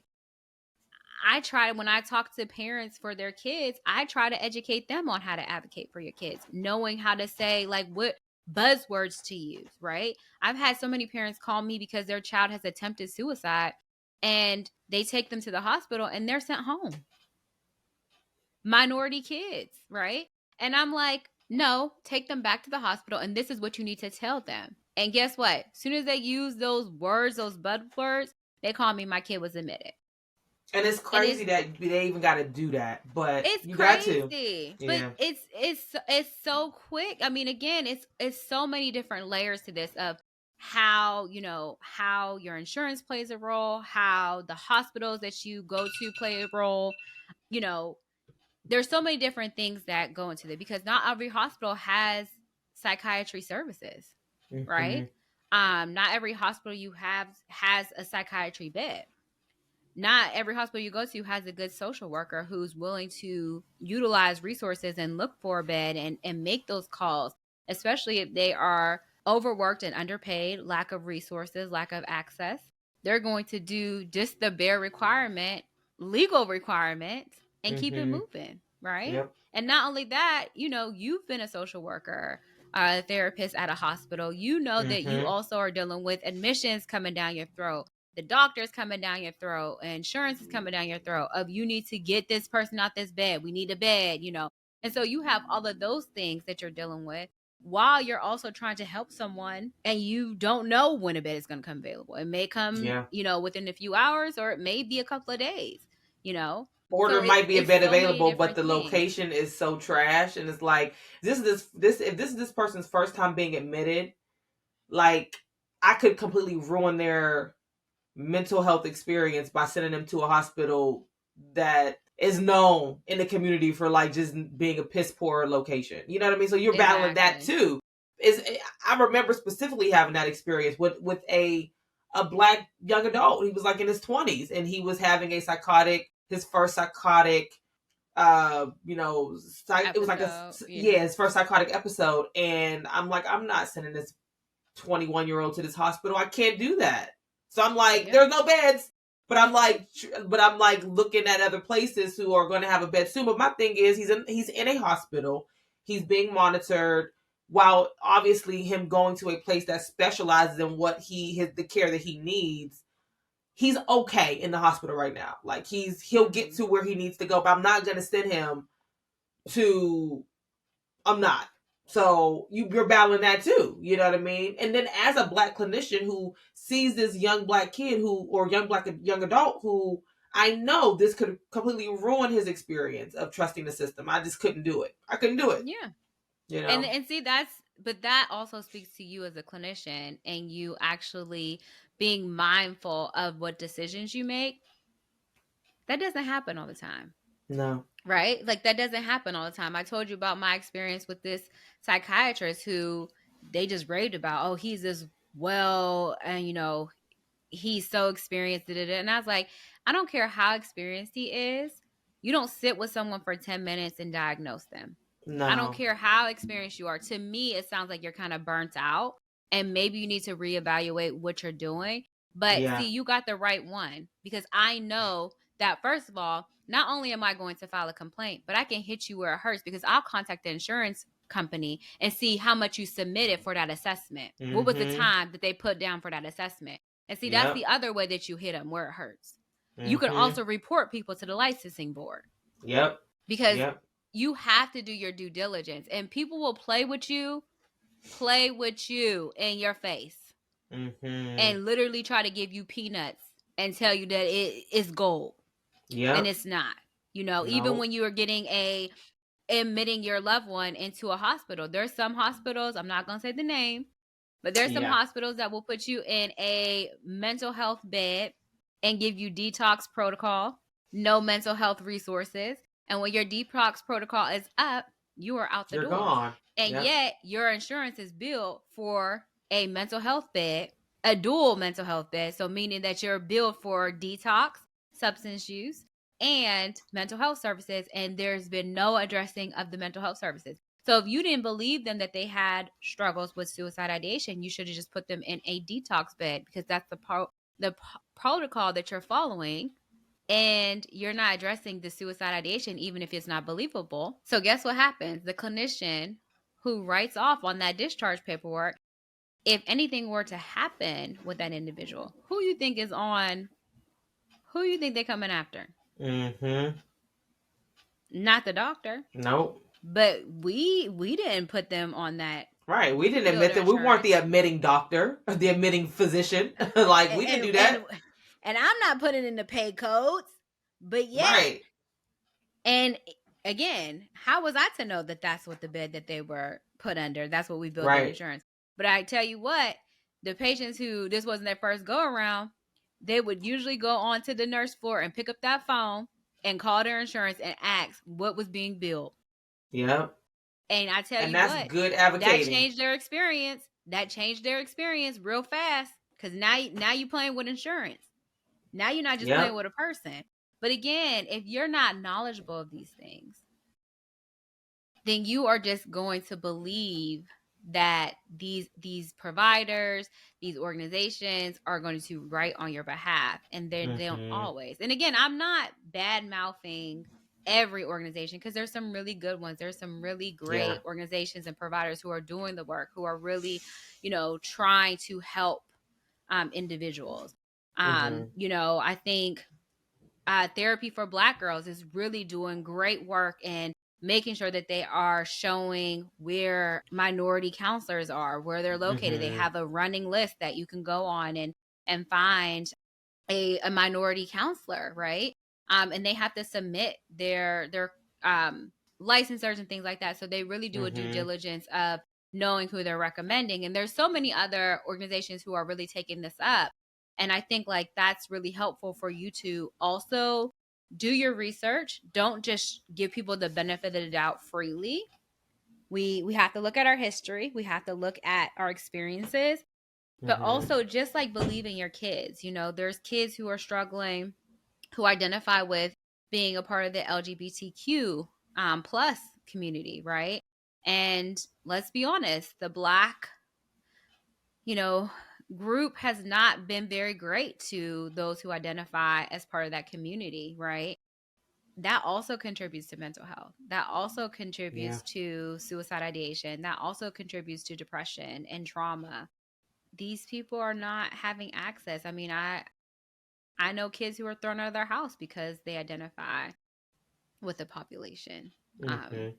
you know, Yeah. and even again, mental health. There's prayed away. My godmom is a pastor, Mm-hmm. but also a superintendent, and she is very firm in talking about mental health. And yes, you can pray to God and things like that, but also get that person to a counselor. Get them Mm-hmm. to, and she'll tell you right away. Like, she's a big, strong advocate for mental health services and connecting to mental health resources. But that's not the case with every person who's in the church. That's not the Mm-hmm. case. What, you Yeah. got your kid on medication? No, they don't need that. You just need to pray more. Yep. Yep. And then what And happens? mm-hmm. Nothing. because praying don't because praying doesn't like change somebody's identity, somebody, you know what I mean, somebody's sexual orientation. Like, praying doesn't change that. It doesn't Exactly. change that. And I know that you weren't doing this, but I just wanted to say, we're not pathologizing Black people. We're not saying that only Black people, have this issue with the LGBTQ community. But what we're saying is, in our experience, we have seen, Black children who identify with the LGBTQ plus community, and what their experiences have been like within their families, within their peer groups, within society. And so that's what we want to touch on, because that also impacts, and we didn't, in our mistake, we didn't even include statistics around LGBTQ and Black kids. But I assure you, if you go to the Trevor Project.com, they have statistics on, children in the LGBTQ community. But I'm quite sure, I don't know this for sure, but I'd be surprised if they don't have statistics specific to how Black children are impacted by the LGBT, by the challenges that the LGBTQ plus community faces. Right, so that makes Yeah. those Black children who identify as LGBTQ plus, the statistics are even higher for things like suicide and depression and mental health and homelessness and I was all of just gonna that, say right? that. So again, we have to be Substance mindful. use. Yes, substance use, exactly. So we have to be mindful. Bullying, I mean, the list goes on and on. So we have to Mm-hmm. be mindful of we have to be mindful of our own beliefs, and not, kind of putting our beliefs onto other people, including our Black children, right? Yeah. You may not believe in the LGBTQ experience, and you may think it's devilish or whatever, and that is your. I want to say it's your right. I don't think. I want to say that everybody has a right to believe what they believe, but you do not have the right to inflict pain and harm to people because you don't believe it, including Black children, right? And I'm problematic with it. I don't think you Yeah, have a right. I think you need to yeah, mind your damn business. But in yeah, addition to that, how dare you marginalize another group of people when you know what it right. is to be marginalized Be, yourself? So, as friendly as I want to be, yeah. I'm a strong advocate for those who identify with the LGBT plus community, and I don't give a Mm-hmm. damn who has a problem with it. I Mm-hmm. also feel like what Same. people do in their own personal life is none of your goddamn business. And if they're hurting anybody, they're not hurting children, they're not hurting animals. How dare you bring your own biases and your own feelings against someone to make them where they feel like they can't be themselves and that they don't want to Right. live? Shame And that they on don't want you, to and live. shame on Mm-hmm. anyone who goes and inflicts that type of pain on someone. Shame on Yeah. you. Yeah. Because it's Period. because real people have harmed themselves because of beliefs that are your beliefs. They are yours. They're not Exactly. And everyone's. unaliving themselves. Kids are literally unaliving themselves because they feel like who they are It's not is good enough. such a problem. In Yeah. addition to that, you're sitting here judging someone for who they are, but yet you over here sleeping with God knows who, creating all types of sins. But I guess we have hierarchy of sins, right? Mm-hmm. So let's not even get into that. Yeah. Shall we not? Mm-hmm.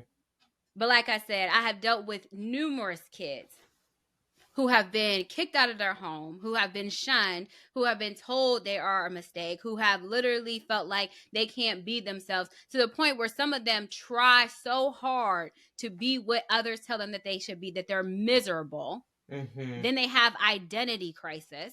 Mm-hmm. They're fighting amongst themselves internally. Mm-hmm. And then when they walk into our offices, it's so much to unpack that you don't even know Yeah. where to begin, because Yeah. they have been told this story so many times that they have now believed it.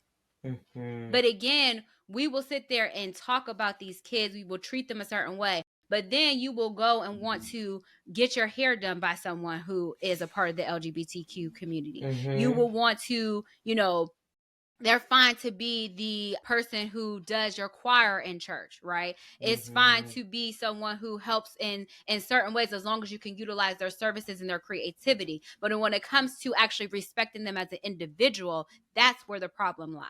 That's where the line But draws. yet, when someone sits there and judges you for the color of your skin or your social economic status, then you want to sit there and say, oh, this is not right.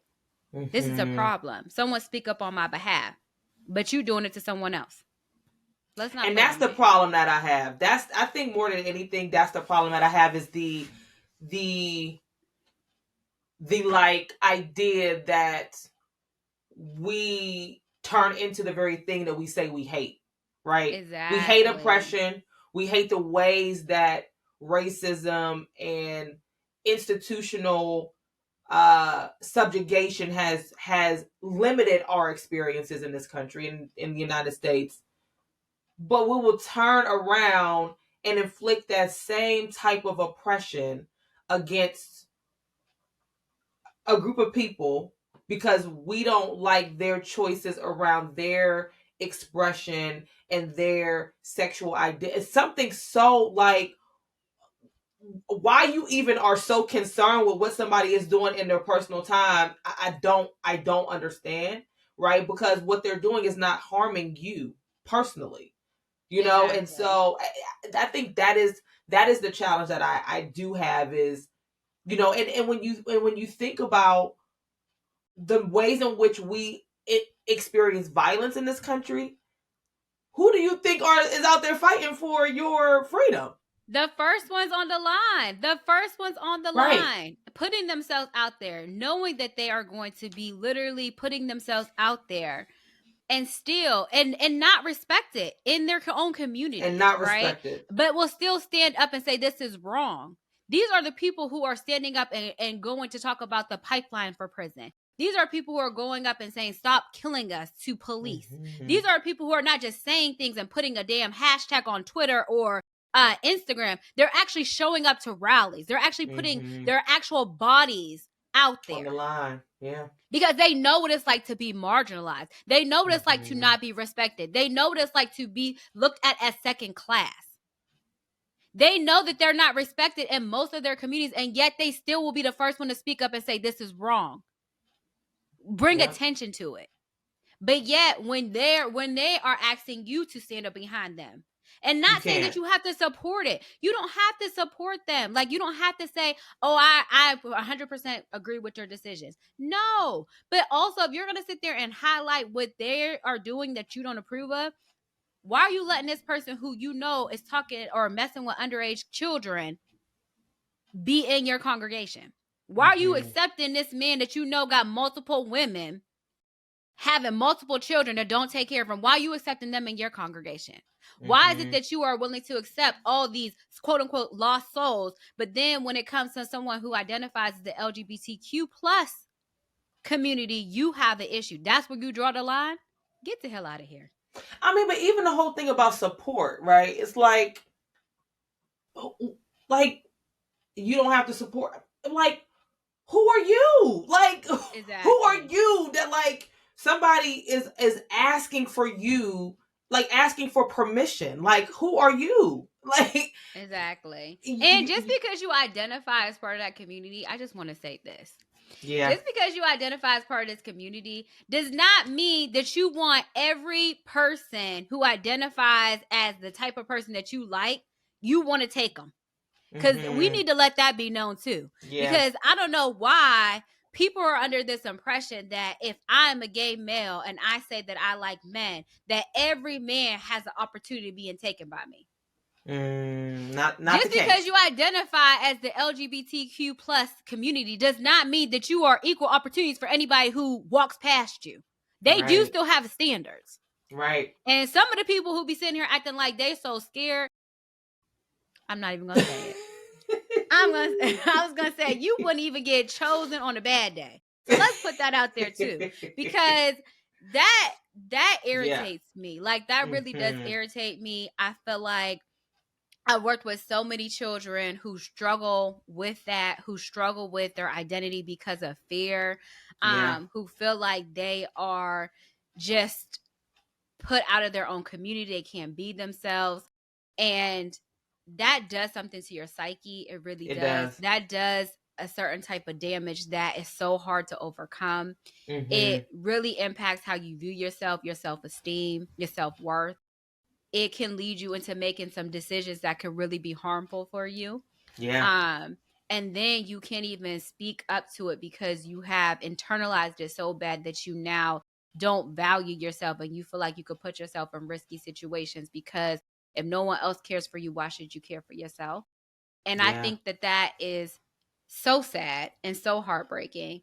And, and we're just highlighting those who identify in the LGBTQ plus community, but it's the same way with people who are struggling with severe depression, anxiety, those who identify as being on the spectrum, different diagnoses, those who have been diagnosed with schizophrenic. Sometimes you feel so marginalized that you feel like your community doesn't support you, they don't understand you, they don't want to understand you. And where do you go if you don't have a community? Everyone needs a community. Everyone needs a support system, right? Everyone needs to feel like they identify with some type of community. If not, you feel alone. And if you feel alone and you don't feel good in your own body, you don't feel good in your own when you are alone, what keeps you here? Why would you want to stay here? Right. What makes you want to be motivated to feel like today is a bad day but tomorrow will get better? Hmm. Hopeless. Yeah, like Hopeless. we just don't understand the trauma that we inflict on others, especially when it's so easy to be kind to people, especially Hmm. when the thing that I don't understand is when you know what it's like for people to not be kind to you, Yeah. how do you then inflict that on other people? And I get it, like, sometimes when you being kicked down, you want to have someone else feel what you're feeling. I get that. But at some point in time, you have to do the work and you have to realize that that's not a accurate response. That's a childlike response. You're letting your child be in the driver's seat, right? Hmm. You have to kind of come up with how do you then cope, but also if you know that this doesn't feel good and you don't want to sit with it, why would you then put it on someone else? Right. And I don't know about you, but I don't ever want to be contributing to someone wanting to not be here. No, Death is absolutely such a not. permanent thing. It's such a permanent thing. No matter what you believe in, whether you believe that, they're in heaven, hell, whether you believe that they will be, come back to life and something else, whatever you believe in, you still miss that person. And grief is such a lifelong process. People think that there's, your grief goes away with time, and it doesn't. It is a Hmm. lifelong process. For as long as you love that individual, you will continue to figure out how you live with that grief. I just don't want to inflict that on anyone. And I try to be mindful about that, but especially with kids, like, Especially with kids, because they are. It's very. These are very formative times, right? mm-hmm, This is when they are learning who they are, and us as adults have an opportunity to help them form into the type of person that they want to be. Too often we inflict our own desires on kids, right? What we want mm-hmm, for them, and that's not our job. Our job is no, to help them be the kind of person that they want to be, right? Obviously, I'm not saying that like there's a free for all and like you don't have standards and you don't like, have values that you want to inflict or that you want to, and still, instill in them, mm-hmm, right?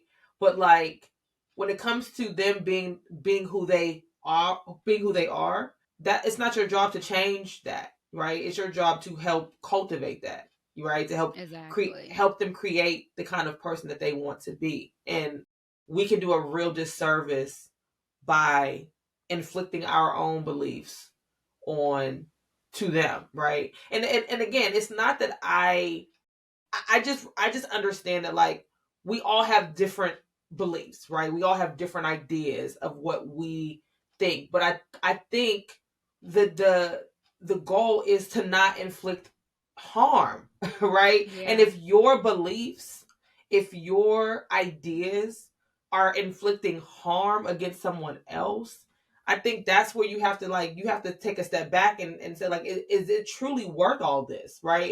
Am I so committed to these beliefs and these ideas that I'm okay with watching someone that I love harm themselves, right? exactly, And hurt themselves, right? Because of something that I believe, right? I, me. they're my beliefs. They're not the beliefs of somebody else, right?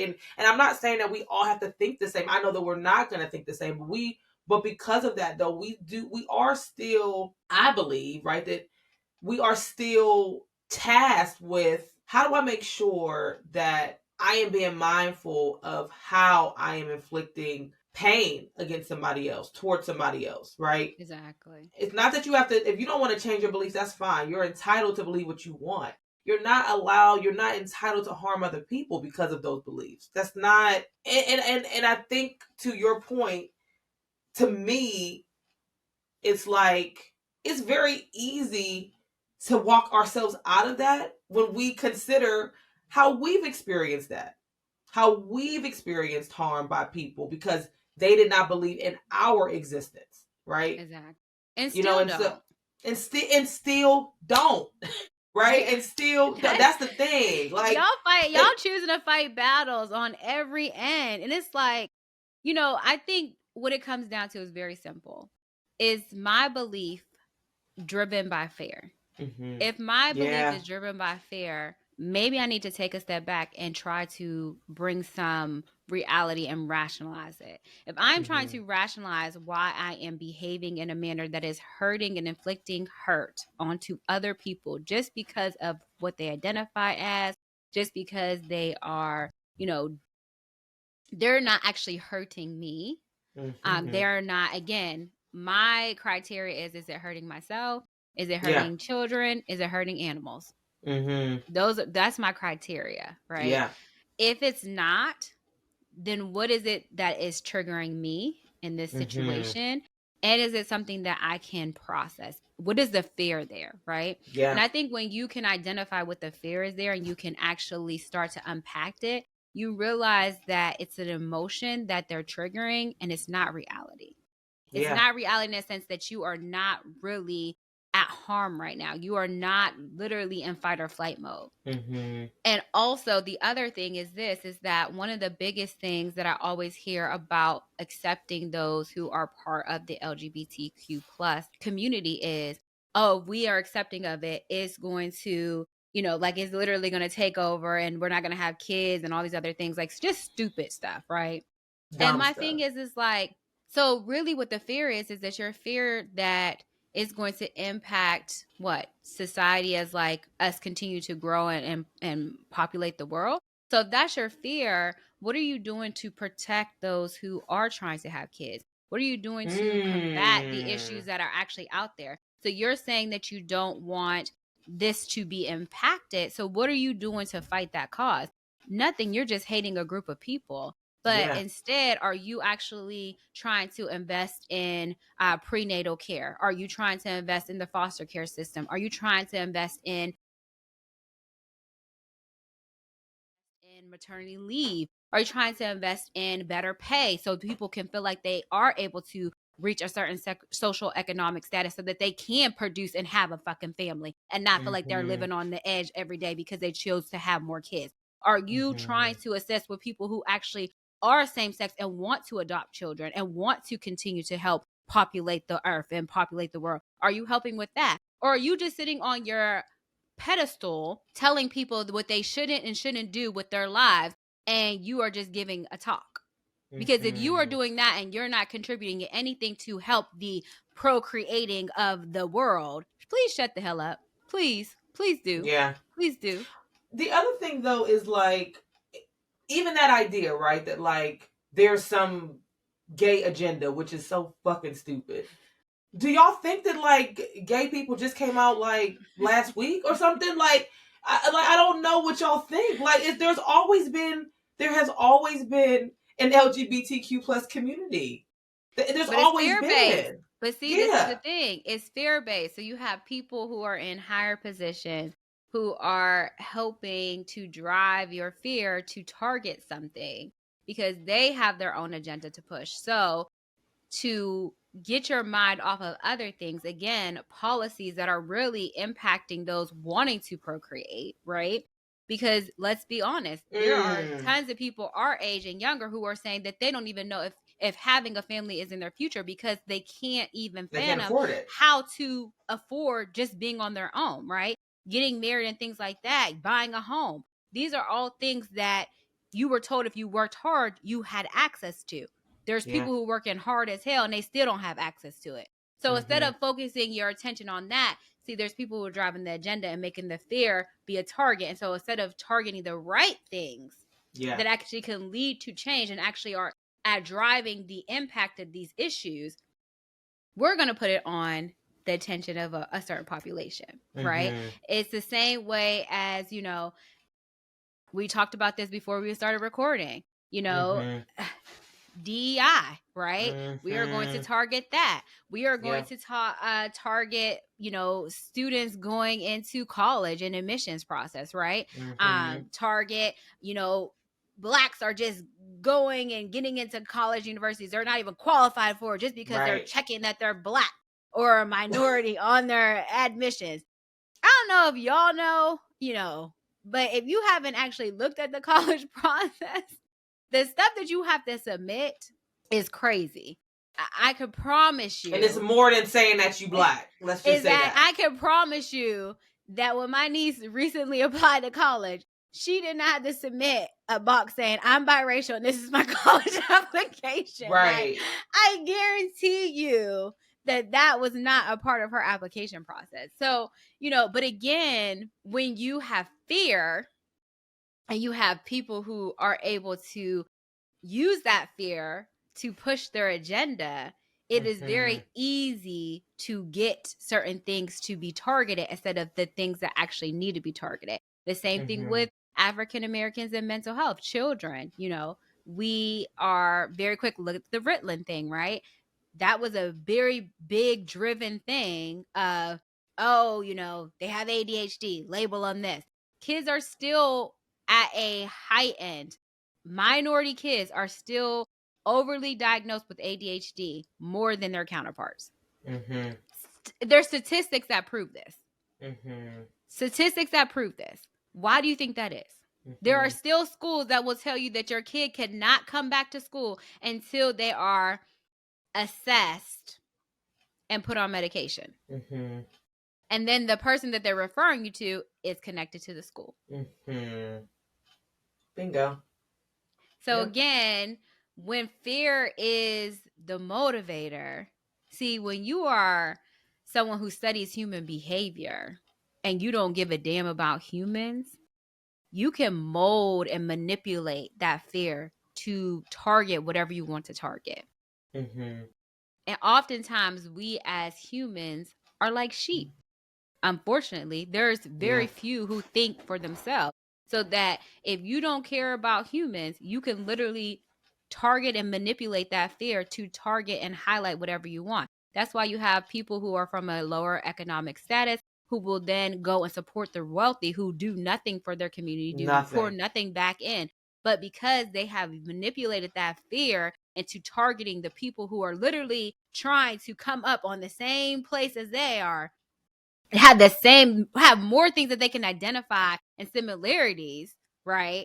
I'm gonna teach them to look inwards and to fight amongst each other. Yeah. And they'll do our dirty work for us. Exactly. Why we suck up all those resources. Because then if they're focusing and having all that conflict inwards, they're not gonna be paying attention to what's really going on. They're not gonna be paying attention to real issues that I don't want to do anything about. Mm-hmm. So again, I think, this is definitely a topic that we could talk about for so long. And, I think we both talked about how this is very near and dear to our heart because not only did we work with adolescents and those who were in that age range and just the different complex issues that we've seen, we also have adults who are coming into our offices who have issues that have stemmed from childhood that were unaddressed, that were, kind of dismissed. And now we are having to try and help them unpack that and give them tools and resources on how they cope with that and come to terms with it, which is very hard. Yeah. Yeah. So it's a lot of work they have to do. And, and kudos to them for deciding that the work is important and necessary for them, because that's not that's not always the case. You mentioned a lot about people internalizing what they've experienced, and so with that comes a lot of shame. You know what I mean? Yeah. And a lot of like, I did this to myself, or why couldn't I just be X, Y, and Z, or why couldn't I do A, B, and C? And they don't get an opportunity to realize that like they are deserving of a life that they believe in, and that is authentic to who they are. They deserve that. And some people don't get to Exactly. that point. Some people, they don't they either unalive themselves, right? Or they just they just live life. They are alive still battling all of that shit that they have internalized, and they have not gotten to a place where they can accept that, like, no, I wasn't wrong. You know what I mean? Everybody else around me who Yeah. harmed me, who placed their ideas and beliefs onto me, they were wrong. And so when people can get to that place, I am hopeful though, because I work with lots of people in the LGBTQ plus community, and lots of young adults. Some of them are young adults. Most of them are. I'd say most of them between, like, I'd say 20s, 30s, and they are not waiting until their 50s and 60s to like Yeah. unpack the shit. So I think, if there's any consolation to like what historically we have experienced, it is this idea that like it's never too early to start unpacking some of it, and so I am hopeful. You know what I mean, that we are Yeah. getting to a place that we are more willing to acknowledge our pain, our experiences, and really committed to working through them. I agree. And like I said, I think more parents are giving their kids Yeah. a platform to talk about hard things. And also really understanding that if their kids come to them with something, or even if their kids are not coming to them, they know something is wrong, they've tried to talk to their kids and they're not talking to them, they are very quick to get outside resources connected to say, Mm-hmm. look, you won't talk to me, but at least you'll talk to someone, right? Right. And utilizing that. And I think that's so beautiful. And again, like I've had parents who will come to me and they're like, I need my own therapist, right? Mm-hmm. Because I'm trying to help my loved one, or I'm trying to help my kid. And and I also talk to them about, like, I'm so glad you're advocating for your kid and you're fighting for them to get connected to resources, but let's also take a moment to address how you're feeling and how this is impacting you, because you are not someone who's on an island as well, right?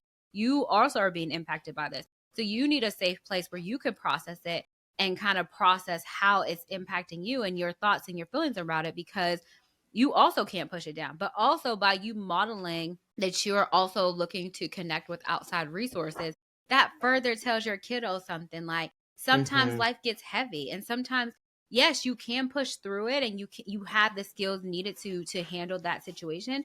But sometimes you have situations that are so heavy that you need to talk to someone, and it's okay. Like, I do it, right? And I'm a big advocate for the mental health services. I tell the kids all the time, like, I have a therapist, right? Mm-hmm. I'm pro therapy. I think all therapists need to have their own therapist, right? Yeah. And so, like, they were able to see me modeling that, to feel like it was okay for them to also want a therapist, that them to Yeah. also open up.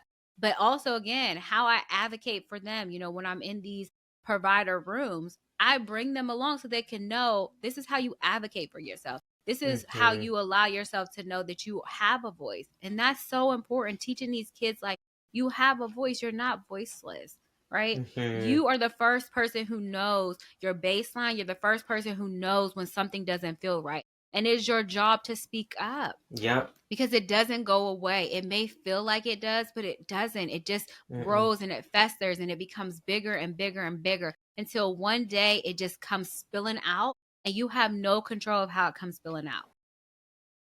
Or you're trying to literally, shut it down, and you're using all these different things that are not good for you. Yeah. Yeah. So I definitely think this was a great episode. Like I said, I think that there would definitely be a part two because there's so much more we want to dive Yeah, we into. didn't even get to everything, so we would We definitely be doing a didn't. part two. And maybe this could be a Yeah. series. Like maybe we could make this Yeah. like we did the relationship series where we make this like the children and black children and mental health. We make this like maybe we make this a series where we kind of continue to unpack some of the things that we think are vital to understanding it and improving it. Yeah, yeah, I definitely think that that would be good, and maybe we can even bring in some individuals to speak, to Mm-hmm. talk about their experience. I think would be good. Yeah. But so in wrapping up this actual episode, I want to go off of what is one way you choose to soar the next couple of weeks. Yeah. Let's see. So, if you all follow, I have been talking about like trying to get back to making sure that I'm consistent with my reading. And so, what I ended up doing was instead of putting like an amount of things I wanted to read each day, I just put read on my calendar. So, whatever I read would suffice just to kind of help me get into the practice. Hmm. So piggybacking off of that, I want to make sure that I am, I am obviously I'm based in Pennsylvania, and I want to get back to making sure that I am understanding what specifically is going on in the state that I live in. I don't always do that, when you're trying to like keep up and you're just trying to balance life, and life is just life, and it's hard to kind of stay committed to that. And so one thing that I think I want to do is just make sure I am reading something, maybe weekly, just something that kind of keeps me informed of what's going on in the state of Pennsylvania, specifically what's going on in my local, my local county. But in general, just making sure that I am kind of up to date on what's going on in Pennsylvania. So I did that last week and I felt really good. Just kind of knowing what's going on. There's an election coming up, so I am kind of back in that bag as well, just trying to stay up on what's going on. So that's something that I want to make sure that I keep doing, is just staying up to date about what's going on. And even just start, and this is bad, I should have been doing this a lot longer, than I'm doing now. But like an election's coming up in May, and I want to make sure that I know who's on the ballot. So I think one thing I'm going to do in the next few weeks is just do a Google search, see who's on the ballot, and really just try to dig into what their, what their principles are, what are their policies, how what's their record like, just to see, Hmm. what is actually going on. So when I do my mail in, I've been updated in some way on who I'm voting for. So yeah, Yeah. that's how I'm going to soar. What about you? So, just to piggyback off what you say, I actually just saw yesterday on social media my god sister, Selena King, is actually running for state senator.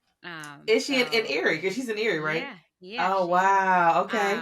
and she's been on the political scene. She's been doing a lot for years now. So I'm very excited Wow. for That's that. I exciting for can't. her. Yeah, I mean, she's really been I need to doing a look her lot. up because I'm gonna donate to her campaign. Because I mean, Yeah, it won't. I think those small dollar donations go a long way. I mean, I ain't got a whole lot of yeah. money to give, but I will definitely I donate. I'm sure, any little bit counts. I definitely am going Mm-hmm. to donate as well. But yeah, so I'm very proud in regards to that. I can't obviously vote in Pennsylvania. Right. But yeah, so I saw her advertisement. I was like, you go. I'm gonna Um, have to look that up. so I'm excited about that. And then ways that I'm choosing to soar. So I told you we have more college decisions coming in. Mm-hmm. Um, so I will continue to support my niece. We got some big ones coming in these next 2 weeks. Yeah. I'm on pins and needles. I've been trying not to like think too much about it. I feel like I'm more on pins and needles than she is. Yeah. Um, just because she just I'm in all of her. I really Yeah. am. I'm in all of my niece and my nephews, of course. But it's always amazing when you see kids overcome so much and you Yeah. start to see their life folding into what they are pursuing. Yeah. And you know that they are actually the drivers of that ship now, right? Like I just love Mm-hmm. that. I love that for her. I love all her hard work, and I'm so glad that she is seeing that. She's able to celebrate it. She's able to just see that when you put in the work, like, I tell her all the time, and she always tells me, like, she watches my life and she sees, what happens, because I share, so much with them. But it's different when it's your own journey, right? Like, so Yeah. just seeing her, prepare for this, have worked so hard for it is just amazing. And even her last acceptance letter, they told her, like, her personal statement just blew them away, and they I told her saw she's an that. I amazing saw writer. that. Yeah. And it just made me so excited. Like, and the thing is, like, she is a published author, and she did it all on her own. Like, she literally researched how to self-publish, and just went out there and did it. Like, Wow. she is someone who, she's like me in a way. Like, when we put our mind to something, like, no, it's just not gonna happen. Like, she's taught herself how to play guitar and violin, and literally just picked this up like 2 years ago. So Wow.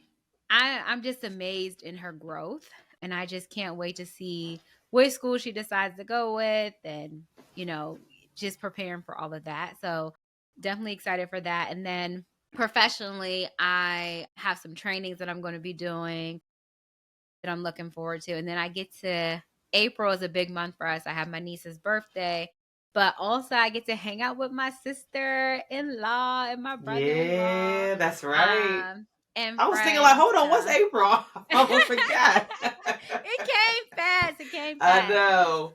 So I'm excited about that, because every time we get together, we It's have an fun. It's amazing time. fun. So Yeah. I'm really excited for that weekend. So Me too. that's just, it's, a couple weeks away, but it's Hmm. on my calendar. I'm happy about it. So Same. that's just ways I'm choosing to soar, and just continue to advocate for my nephew. We have some important appointments that are coming up. So seeing how those go, Yeah. you know, we shall see. Yeah. The one thing I love is that you are so open to allowing your niece to inspire you, right? How Hmm. often do we let, like, that's not always been the idea. It's like the adults are supposed to inspire the kids, and it's like, I love that you are just willing to accept that, like, there are aspects of her existence that inspire you, and she's a kid, and it's Yeah. and she inspires you. I just love that. Yeah. You can learn a lot from kids, like Man, yeah, how they they view ain't been life. tainted like the And adults have, right? no, no.